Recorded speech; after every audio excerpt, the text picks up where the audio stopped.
All right, we are live. Welcome to the real world productivity Q&A. Sorry, got really distracted doing the intro. My legs are itching really bad. I went for a trail run this weekend and went through a bunch of poison oak, and like 2 days later, sure enough, it showed up, and I am just dying. Like, it is just killing me. But I'm still here, still got some good questions to answer, and this is episode 96. All right, so we are going to get into some good productivity questions, and if I can stay focused throughout this, and ignore the itching of the poison oak on my legs, that's going to be a win in my book. So glad that you're watching. And before we get into it, though, I want to tell you real quick what we're going to be talking about.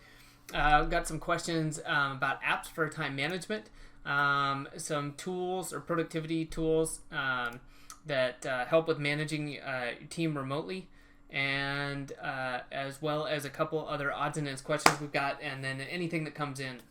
So we're going to get into those real quick. And also I wanted to say, if you're watching the replay, that's great. You can subscribe by clicking the button below if you're checking this out on YouTube.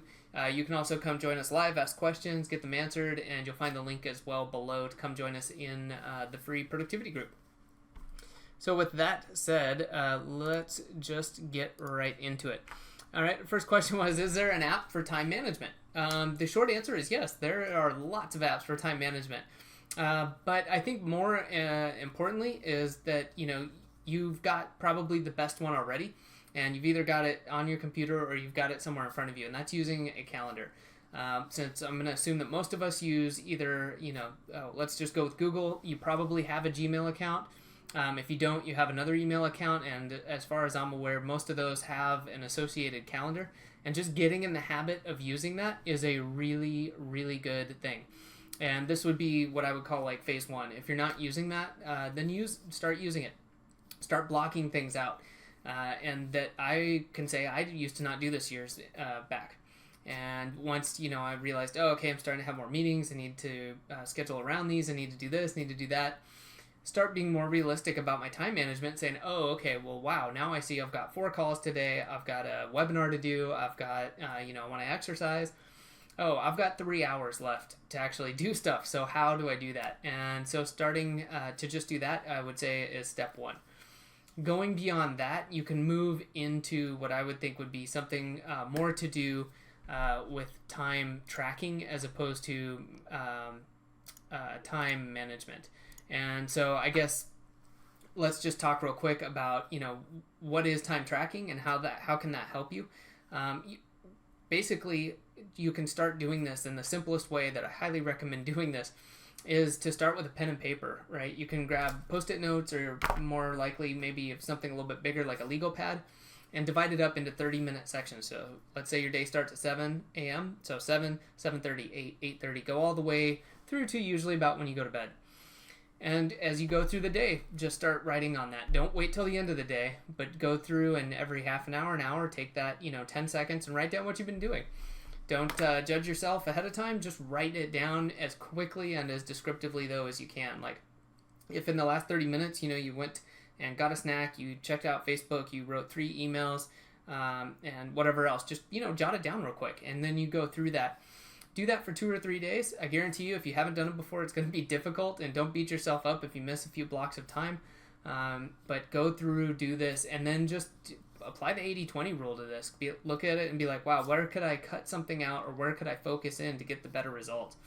I guarantee you, every time you do this, you'll find something, whether it's social media, blocking that out. Like, maybe I need to leave my phone somewhere else, or maybe it's, hey, I'm spending a lot more time writing than I thought I was. Maybe it's client proposals. This is taking much longer. I thought I could knock them out in 30 minutes. Turns out they usually take an hour. I need to accurately account for that. Things like that. The other thing you can do beyond that then is to start using some other tools. If you find that this is helpful or you need help doing this, like I use this device, Timular. Let me actually show that over here. So pretty cool device. They give you these nice charts. You can see what you're doing, and it allows you to actually tell it what you're tracking. It's an 8-sided device, and you get to decide what goes on there. For me, I do use 8, but I mainly use about 6 of them. And you just write on there, you assign it to a side, and then you literally flip it over, and it tracks for you via Bluetooth. So pretty awesome. Highly recommend that if you want to do this regularly. And I like that they only have 8 sides, right? They're not trying to track 100 different things. The power comes in understanding where you're putting a lot of your time. And what I really did was actually kind of combine this with the four Ds, which was in the book Clockwork by Mike Michalowicz. So I'll try to remember and put the link to that below, and how I integrated those two things and saying, really, I only need to track 4. And then I had a few odds and ends that came in over time. And so I have the 8 sides filled out, but I usually only use about 6. So that's nice. You can get a weekly summary. It's easy to track. It's right in front of me. I don't have to remember to click something. I just turn it over as I'm going. And then, of course, there's other things like Rescue Time is another good service that will track online what you're doing, and it can help block websites during certain times if you need that help to stay away from certain sites, whether, social media, check an email, whatever that is. But I think that is a great way to do it. All right, let's see. The next question, what tools help you to manage your team remotely? There's a lot of great tools that do this, so I'm going to back off and say, okay, it's not so much the tools, because there's a lot of tools that will, once you identify what it is you want to do, that will answer those. So I think it's much more important that you get I guess, what you want to do with your team and what you want to provide, or the structure, and then figure out how you're going to fill that gap. So one is communication. Right? If it's a remote team, you need to be able to communicate well. And the tools I use for this is Slack and Loom. And I've found that those are the two best things. Slack, obviously, for communication back and forth. We can do written stuff. We could use Loom to record a screen flow or a process or something we need done. Put it into Slack, and then if someone's, across the world, way different time zones, they'll see it when they get to it. And then once a week we do just a kind of an all hands, not at the same time though, like an asynchronous all hands. I'll put out a quick video. Hey, this is what's going on this week. This is what we did last week. Here's what I'm up to personally. Maybe let people know what I'm doing, and then say, be like, okay, looking forward to hearing from you guys. And then the rest of the team, as they come online, they do their response to it. Same thing, they'll talk a little bit about what they're doing, what they're up to, any issues they're having, what's going on with them, anything personally they felt like sharing, and that way everyone stays in sync. All right, and that's using what can be potentially 2 free tools, which is, again, Slack and Loom. Really, really great tools. I pay for Loom. I went to Loom Pro so I can keep all my videos. I use it for a lot of process data on top of communication, so that was worthwhile for me. The other thing is having clear goals and expectations, okay? And this is not a tool, right? In the traditional sense. Like, you don't go buy a tool that gives you clear goals and expectations. But I think that having this down is more important than any tool you'll ever use. And let's go ahead and, though, say, let's have it in a tool. Then I would say Google Docs, right? You could have a shared Google Doc that is not editable maybe by everyone, but you say, hey, this is, what we are. This is either the business, concept. This is who we are. This is what we stand for. This is what we do.